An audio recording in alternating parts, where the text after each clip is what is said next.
last victories for a while. His one-hitter quitter that reduced Alexander Volkanovski to the smallest building block of existence was a chilling sight for UFC fans, who had been watching the Aussie decimate guys like Max Holloway, Yair Rodriguez, and Brian Ortega in his glorious title run. It wasn't just a victory, but a statement, and a stern message to the rest of the guys in the division, which is, I will find you, and I will kill you. Heading into UFC 298, Ilia Topuria was oozing with confidence. He had updated his Instagram bio to 15-0 and UFC champion, knowing that he was in for a real embarrassment if he went out there and lost it to the great Volk. But guess what? He didn't. He carried himself like a champion in the lead up to UFC 298, and he can be as big as Conor McGregor. I feel like Ilia Topuria is setting himself up to have that type of ascent if he can deliver on all the promises that he is making. Now let's talk a bit about the UFC 298 main event. The fight between Volkanovski and Topuria was fun while it lasted. Volkanovski had the upper hand in the first round, and he outlanded Topuria with body and leg kicks with occasional jabs. The Aussie was slowly finding his rhythm and keeping the Spaniard at bay. Well, that is what most of us thought was happening, because Topuria didn't land a whole bunch of shots, except for a couple crushing calf kicks and a few nice shots on the feet. Topuria was quieter than usual. Maybe he was a little jittery because of the magnitude of the moment for him, or he was simply making reads on his opponent. By pressing forward in a controlled manner, thinking of ways in which he could counter Volkanovski's lateral movement. He was also testing the great Volk's punching power, and once he realized it perhaps wasn't as threatening as he thought it'd be, he went for broke. In round 2, Topuria pressed his foot on the gas and started walking Volkanovski down with greater intensity. Once El Matador landed a couple of really nice shots, he grew in confidence, and after a brief trade of punches, Ilia threw the kitchen sink at his opponent, pushing him against the cage, choking him for room, and then blasting him with a deadly right hand that had the reigning champion and the greatest featherweight of all time folding like a lawn chair. If you're a Topuria fan, it must have been a sight to behold. Seeing your guy become the new featherweight champion and then call for a red panty night in the immediate aftermath. Dana, Hunter, it's showtime. It's time to take the UFC to Spain. And Conor McGregor, if you still have some I will be waiting for you in Spain. Will McGregor be up for the challenge? Even if we'd love to see that fight, it isn't happening in a million years, because the Irishman will have to cut himself in half to make the 145-pound featherweight limit. He can't even drop down to lightweight as things stand. Nevertheless, Topuria still has a ton of intriguing matchups waiting for him at featherweight, like Yair Rodriguez, Max Holloway, and rising stars like Arnold Allen and Movsar Evloev, who can give the Spaniard a tough fight. No, nobody. The division really sucks. We need a new challengers, you know. We need a couple of more fights in the division.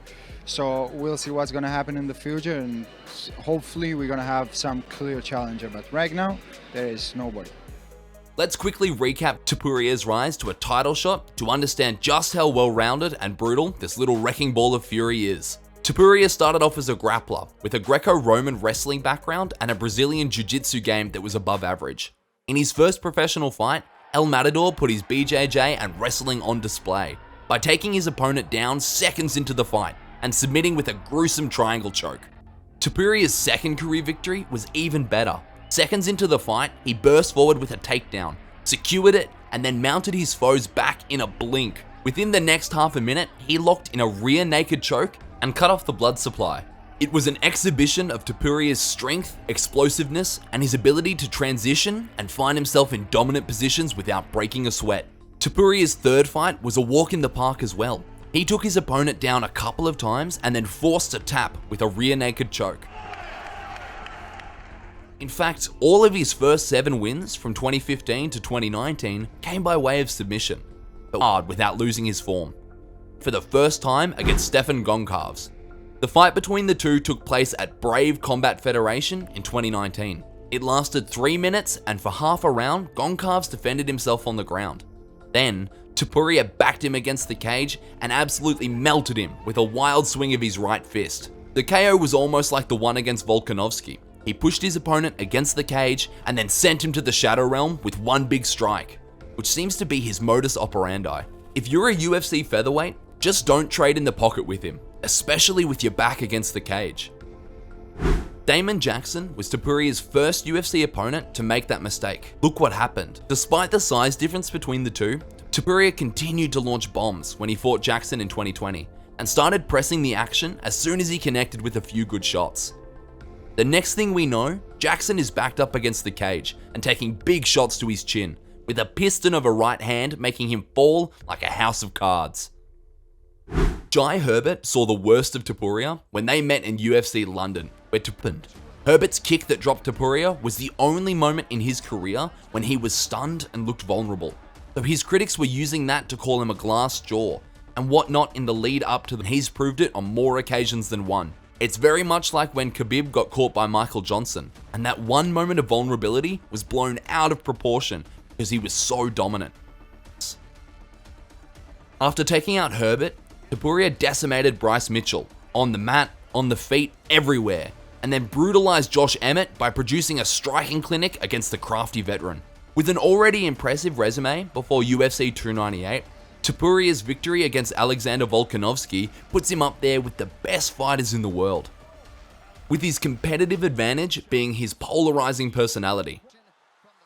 He talks like a star, he walks like a star, he dresses up like a Hollywood A-lister, and if he continues to melt world-class opposition like he did at UFC 298, Ilia Topuria will soon be one of the biggest MMA stars in the world. He's an excellent wrestler, an even better grappler, a highly technical striker who has the punching power of a heavyweight.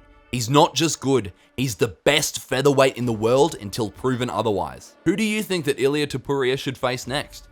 Let us know your thoughts in the comments. If you liked the video, please subscribe to our channel and turn on those notifications. Thank you for watching, and we'll see you next time.